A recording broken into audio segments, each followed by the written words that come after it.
Hello students, today is the class of 9th class and I am your English teacher.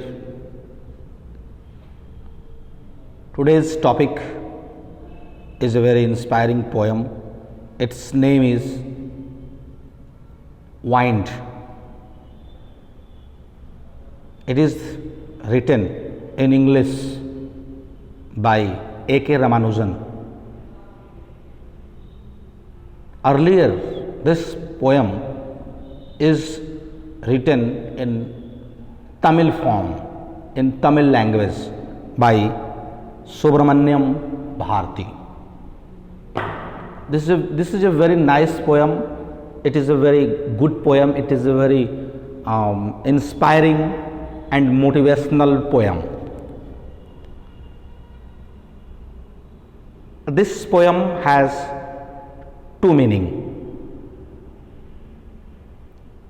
First is known as literal meaning and second is known as deep meaning. What is the literal meaning of this poem? The literal meaning of this poem about the bad effect, about the destructive effect of the wind. The strong wind blows and it destructs, it wastes, it ruins many things. So this has a very bad effect on weak things, just like papers, just like weak homes, just like weak people, just like weak windows, just like weak doors and other things. There is a very bad effect of a strong wind on weak things. But if we can make our homes strong, our windows strong, our doors strong, there will be no effect of the strong wind on these things.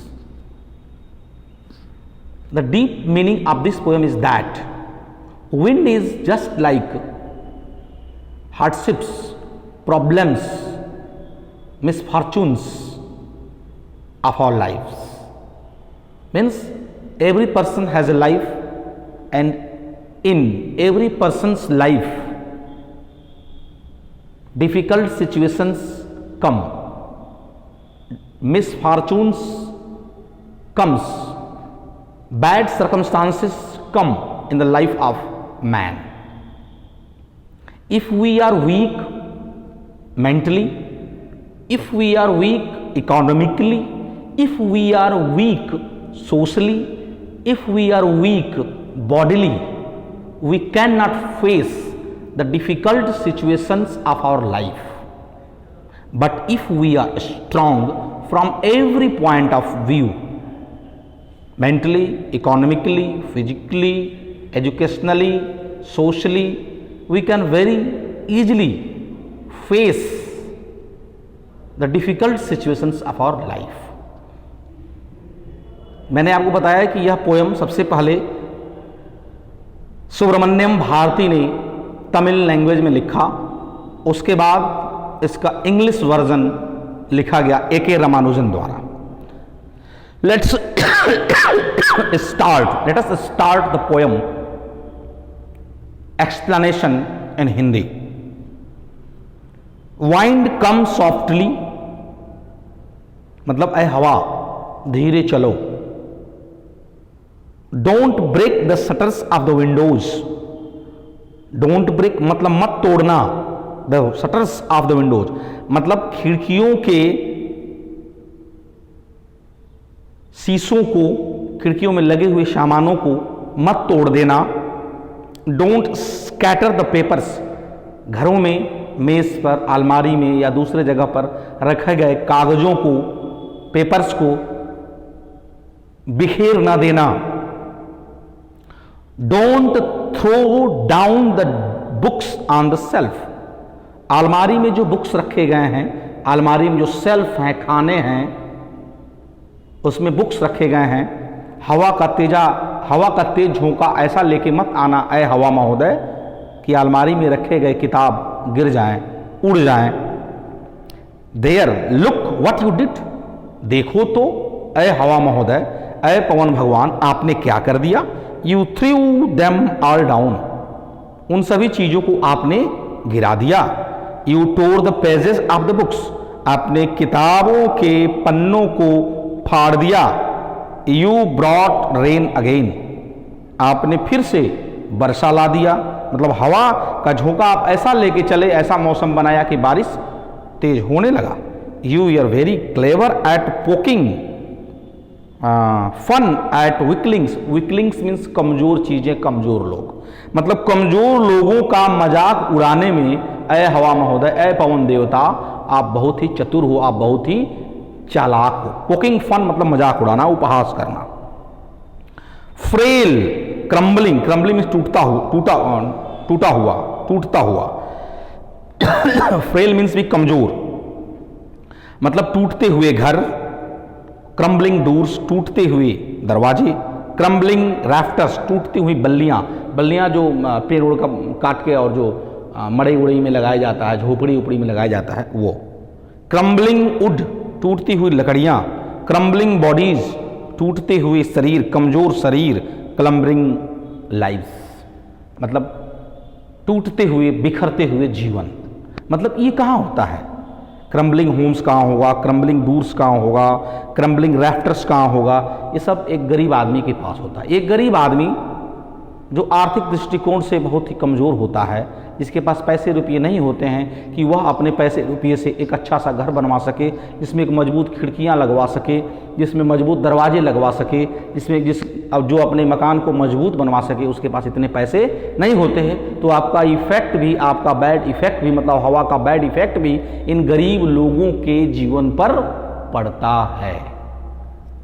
तो ऐसा मत करना हवा महोदय, पवन महोदय, कि इन गरीब लोगों का जीवन तहस नहस हो जाए। क्रम्बलिंग हार्ट्स, टूटने वाला हृदय, मतलब हम परिस्थितियों से विवश हो जाते हैं, परिस्थितियों के सामने विवश हो जाते हैं, परिस्थितियों के सामने हताश हो जाते हैं, निराश हो जाते हैं और हमारा हृदय टूट जाता है, हमारे हृदय में निराशा भर जाती है।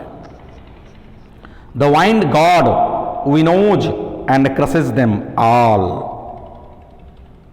अर्थात अय पवन देवता, अय पवन देवता, इस तरह से आप सबको उड़ा मत देना। विनोज मीन्स उड़ा देना। इस तरह से आप सबको फटकते हुए, झटकते हुए उड़ा मत देना और सबको गिरा मत देना।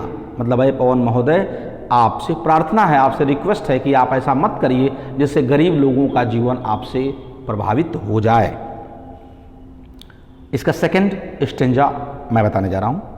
ही would not do what you tell him. अब कवि महोदय हम लोगों से कह रहे हैं, पहले कवि महोदय हवा से कह रहे थे। The poet was talking to the wind and now the poet is talking to us reader, पाठक से, मतलब हम लोगों से बात कर रहे हैं कि अय पाठकों आप समझिए, ही मतलब पवन महोदय would not do what you tell him, जो आपने उनके बारे में कहा वह वैसा नहीं करेंगे। So come let's build strong homes, तो ऐसा वो कब नहीं करेंगे, इसलिए कम आओ, लेट्स चलें, बिल्ड बनाएं स्ट्रांग होम्स, मजबूत घर बनाएं। Let's joint the doors firmly, चलो अपने घर की खिड़कियों को, दरवाजों को मजबूती प्रदान करें, मतलब अपने घर में हम दरवाजे और खिड़की मजबूत लगाएं। Practice to form the body, हमेशा अभ्यास करें, अपने शरीर को इस प्रकार से ढालें जिससे हम शारीरिक रूप से भी मजबूत हों। Make the heart stead fast, हम अपने हृदय को भी मजबूत बनाएं। स्टीड फास्ट मीन्स दृढ़, स्ट्रॉन्ग। डू दिस, ऐसा करें। And the wind will be friends with us, और तब यही हवाएं हमारे मित्र बन जाएंगे, हमारे साथी बन जाएंगे, और इन्हीं हवाओं के झोंकों में हम आनंद लेंगे। मतलब यदि हमारे घर मजबूत होंगे, घर के दरवाजे मजबूत होंगे, घर की खिड़कियां मजबूत होंगी, तो यही हवा हमें आनंद देगा। The wind blows out weak fires, जो हवा होता है वह कमजोर से कमजोर हवा को, कमजोर से कमजोर आग को भी तेजी से जला देता है। ये मेक्स स्ट्रांग फायर्स रोर, और इस हवा के संगति में आकर जो आग होता है वह तेजी से प्रज्वलित हो उठता है एंड फ्लरिश, और देर तक जलता रहता है। हिज फ्रेंडशिप इज गुड, उसकी मित्रता अच्छी है। We praise him everybody every day, हम उसकी प्रतिदिन प्रशंसा करेंगे। अर्थात प्रिय बच्चों, प्रिय विद्यार्थियों, कहने का मतलब ये हुआ कि यदि हम आर्थिक रूप से, मानसिक रूप से, शारीरिक रूप से, सामाजिक रूप से, शैक्षिक रूप से हम मजबूत होंगे, अपने घरों को मजबूत बनाएंगे, तो हम उसी घर में बैठकर, सोकर, रहकर जीवन बिताते हुए इसी हवा के झोंकों का आनंद उठाएंगे। और यदि हम हर तरह से कमज़ोर होंगे तो ये हवा का झोंका हमें प्रभावित कर देगा। ये तो रहा आपका लिटरल मीनिंग मैंने जो इसमें दिया है। अब इसका डीप मीनिंग जो इस हवा के माध्यम से कवि महोदय ये बताना चाहते हैं कि हवा परिस्थितियों की तरह होता है। मतलब जिस तरह से हवा का झोंका कभी गर्म बहता है, कभी ठंडा बहता है, कभी बारिश में बहता है, उसी तरह से हमारे जीवन में परिस्थितियाँ भी होती हैं। हमारे जीवन में कभी खुशी का समय आता है तो कभी कभी दुख का भी समय आता है, कभी कभी विपत्ति का भी समय आता है। तो हम विपत्ति वाले समय को ध्यान में रखते हुए पहले से ही हम अपने जीवन को इस तरह से मजबूत बना लें कि हमारे जीवन में बड़ी से बड़ी भी कठिनाई आवे, बड़ी से बड़ी भी समस्या आवे, तो हम उस समस्या से, उस कठिनाई से जूझ सकें, लड़ सकें और उससे हम विजय प्राप्त कर सकें। मुझे लगता है कि आपको काफ़ी हद तक यह पोएम समझ में आया होगा।